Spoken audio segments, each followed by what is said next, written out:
اللہ. ایک آدمی میں بیوی بیمار، اللہ ہر بیمار کو شفا عطا فرمائے. میری کمر میں درد ہے، MRI بھی ٹھیک ہے، بس اللہ تبارک و تعالیٰ سے دعا کریں، بس وہی علاج ابھی میں بتا رہا ہوں نا، کھجور کھایا کرو ٹھیک ہو جاؤ.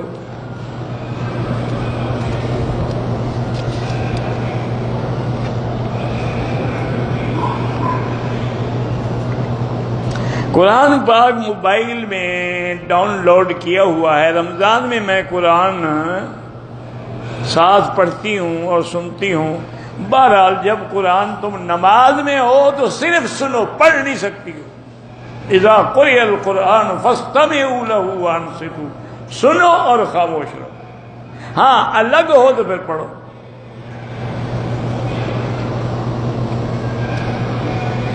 بہرحال اصولی بات یہ ہے کہ 52 تولے چاندی کی کیا قیمت ہے. اگر اس کی قیمت مثلا 4 تولے سونے میں آ جاتی ہے تو زکوٰۃ دینی ہوگی. اگر ہم استخارہ کریں تو کیسے پتہ چلے گا؟ وہی کام ہونا شروع ہو جائے گا، اللہ آسانی کر دیں گے. اگر اللہ کو نہ منظور ہے تو رکاوٹ ہو جائے گی.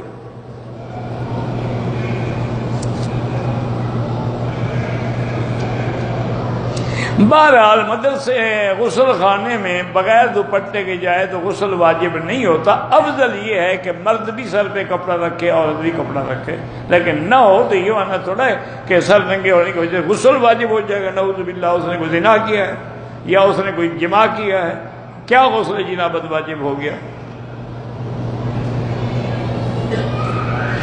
ہم نے قربانی کی 3 ایک حصہ بچوں کو 2 حصوں کو مکس کر کے شام کو 3-4 گھروں میں، ٹھیک ہے سب کچھ ہو گیا. میری ماں اور بیوی کی طبیعت ٹھیک نہیں، اللہ شفا دے. جو بات ہو آج کل نیٹ پہ مل جاتی ہے، جس کا نقصان نوجوان تو کیا شادی شدہ کو بھی ہو رہا ہے. اللہ ہدایت دے، ان کو چاہیے کہ نہ دیکھا کریں. ضروری نیٹ پہ گندی باتیں دیکھنی ہیں. علماء کی درس بھی تو موجود ہیں، تقریریں بھی تو موجود ہیں.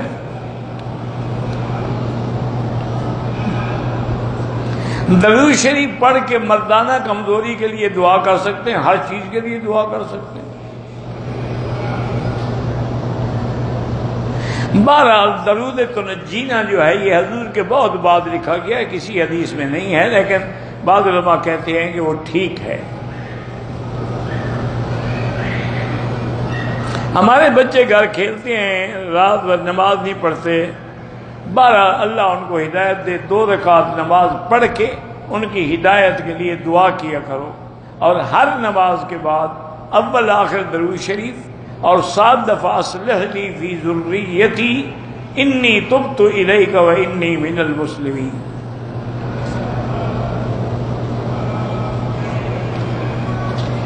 کہتے ہیں ہمیں ایسے لگتا ہے کہ میری دعا کوئی قبول نہیں ہوتی، شاید خدا مجھ سے ناراض ہے، اسی لیے تمہیں اللہ نے حرم نصیب کیا، حج نصیب کیا، عمرہ نصیب کیا. خدا ناراض ہے تو گھر میں بلا لیا.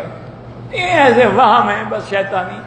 باقی دعا تو انبیاء کی بھی 80 سال کے بعد منظور ہوئی ہے. تم چاہتی ہو میں نے آج دعا کی تو بس کل راستے میں دعا لٹکی ہوئی کھڑی ہوتی.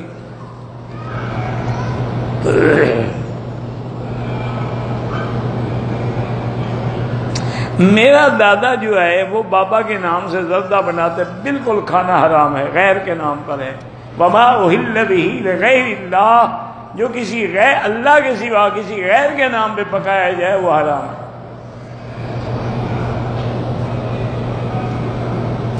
اگر جو نوجوان لڑکی پردہ نہیں کرتی اس کی نماز ہی نہیں، نماز تو ہوتی ہے لیکن پردہ نہ کرنے سے گناہگار ہے. نماز تو سب کی ہوتی ہے، وہ پردہ نہ کرنے کا گناہ کرتی ہے. ہم اور کتنے کتنے گناہ کرتے ہیں، ہماری نمازیں ہو جاتی ہیں صرف اس کی نہیں ہوتی. عورت لنگی پہن کے بھی نماز پڑھ سکتی ہے، یعنی چادر باندھ پڑھ سکتی ہے، کوئی منع نہیں. بہت سارے دنیا میں ایسے قبیلے ہیں جو باندھتے ہی چادر ہیں. آپ نے افریقن عورتوں کو نہیں دیکھا، وہ نیچے پہنتی چادر ہیں بیچاری. وہ تو ان کو تو پتہ ہی نہیں شلوار کیا ہوتی ہے یا پاجامہ کیا ہوتا ہے، ٹراؤزر کیا ہوتا ہے. یعنی ان کی نمازیں نہیں ہوتی. کیوں نہیں ہوتی ہیں؟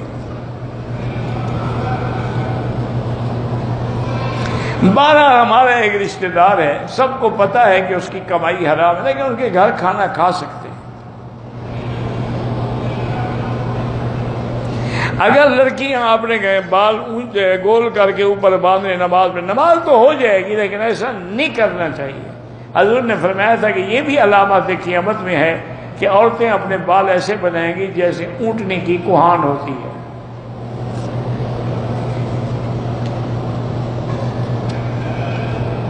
میری امی کے گھر میں پیسے اور گولڈ کی چیزیں غائب ہو جاتی ہیں، گھر میں سب نماز کے پابند ہیں، سمجھ نہیں آتا صرف گولڈ کی چیزیں ہی غائب ہوتی ہیں، اور کیوں نہیں غائب ہوتی؟ تو وہی چلائے گا جس کو گولڈ کی عادت ہو یا پہننے کی ضرورت ہو، اور کون چلائے گا؟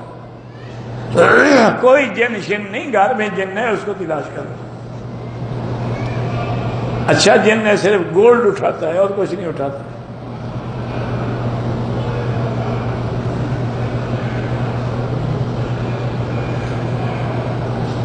مرحب کے مقابلے کے لیے غزوہ خندق میں تو مرحب تھا ہی نہیں، پتہ نہیں کون تمہیں مسئلے سمجھاتا ہے، وہ تو غزوہ خیبر میں تھا مرحب، یہاں کہاں آ گیا غزوہ خندق تو ہوا ہی نہیں۔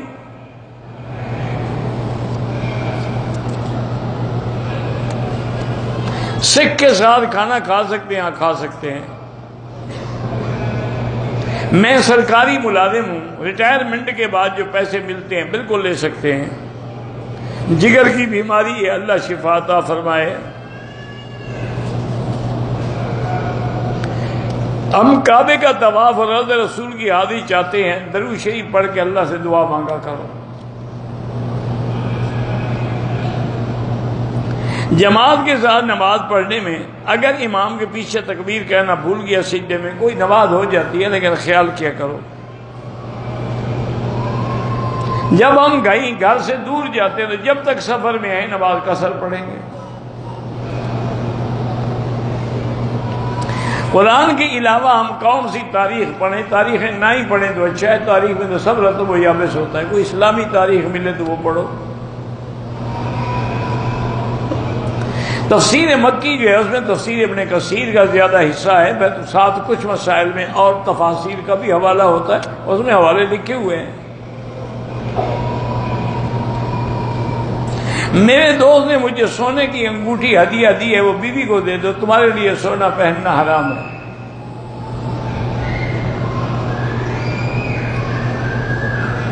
جب کوئی آدمی فوت ہو جاتا ہے تو مولوی صاحب اس کے کفن پہ پہلا دوسرا کلمہ لکھتے ہیں، اور بیچارہ نہ لکھے تو تم اس کو پیسے دو گے؟ اسی لیے تو وہ لکھتا ہے نا کہ کپڑے بھی مل جائیں گے، کچھ پرانی جوتے شوتے بھی مل جائیں گے۔ بالکل ناجائز۔ دل میں کلمہ نہ ہو تو کفن پہ لکھے ہوئے کلمے کا کیا فائدہ ہو؟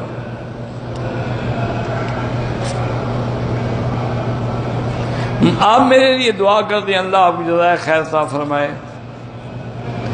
بیٹا سال سے بیمار ہے، کسی سے نہیں ملتا، اللہ اس کو شفا عطا فرمائے۔ سورۃ البقرہ پڑھ کے دم کریں یا ٹیلی فون میں فیڈ کر کے ہیڈ فون لگا کے وہ سنتا رہے۔ میری والدہ فوت ہو گئی ہیں، آخری دنوں میں بے ہوش تھیں، وہ دن گن لیں اور ایک دن کی 6 نمازیں یعنی 5 فرض اور 1 وتر، ہر نماز اور تقریباً 2 سیر گندم کے حساب سے صدقہ نکالیں۔ مرد کے لیے سونا پہننا حرام ہے، چاندی کے اوپر سونے کا پانی چڑھا ہوا وہ بھی نہ پہنے، وہ دھوکہ ہے۔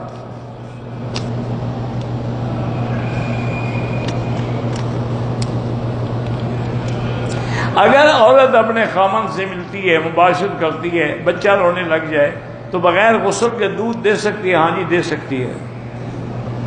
واجب طواف حتیم میں پڑھ سکتے ہیں؟ بالکل پڑھ سکتے ہیں۔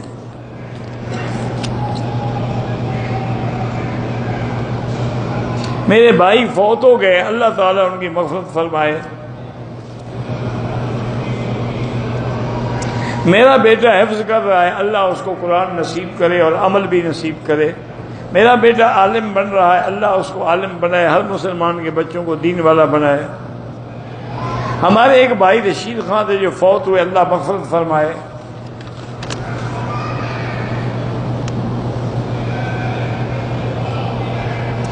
سورت الاخلاص، اخلاق تو دنیا میں صورت ہی کوئی نہیں ہے، بتائیں تم کہاں سے نکال لیتے؟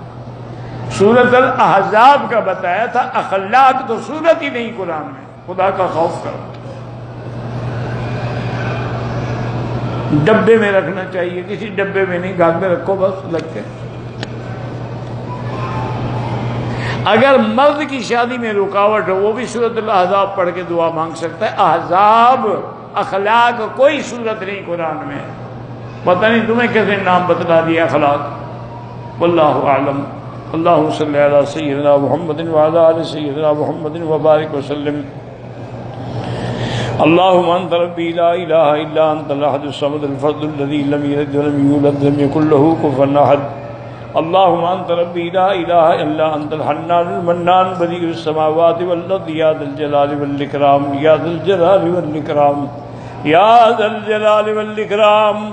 اللہم اجعل لنا وللمسلمین من کل ہم فرجا ومن کل ضیق مخرجا ومن کل بلاء عافیہ۔ اللہم استرنا بسترک الجمیل الذی سترت به نفسک۔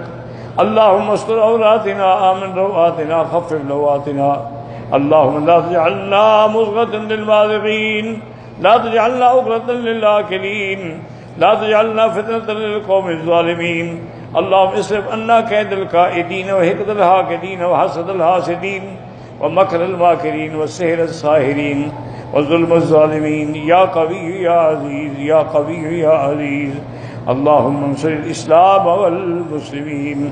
اللہم احفظ سائر بلاد المسلمین هذا البلد الامین فاجعل آمنا مطمئنا سخاء رخاء الى یوم الدین برحمتک یا ارحم الراحمین۔ یا اللہ بیماروں کو شفا عطا فرما، یا اللہ ہماری ظاہری باطنی روحانی جسمانی بیماریاں دور فرما، یا اللہ بے حیاؤں کو حیا عطا فرما، بے اولادوں کو اولاد صالح عطا فرما، جن کی اولاد ہیں ان کو صالح بنا، جن کے گھروں میں بچے ہیں ان کے رشتے آسان فرما۔ یا اللہ پورے عالم میں جہاں دین کے ادارے ہیں، مساجد ہیں، مدارس ہیں، ان سب کی حفاظت فرما۔ یا ارحم الراحمین، مسلمان کشمیر میں ہیں، فلسطین میں ہیں، حلب میں ہیں، شام میں ہیں، عرب میں ہیں، عجب میں ہیں، افغان میں ہیں، ان سب کی جان مال آبرو عزت کی حفاظت فرما۔ یا اللہ حرمین الشریفین کو قیامت تک ہر فتنہ سے محفوظ فرما۔ یا اللہ پاکستان کی حفاظت فرما، یہود ہنود اور قادیانیوں کے شر سے محفوظ فرما۔ ربنا تقبل منا انك انت السميع العليم وتب علينا انك انت التواب الرحيم وصلى الله تعالى على خير خلقه سيدنا محمد وعلى اله وصحبه اجمعين۔ اللهم صل على سيدنا محمد وبارك وسلم عليه۔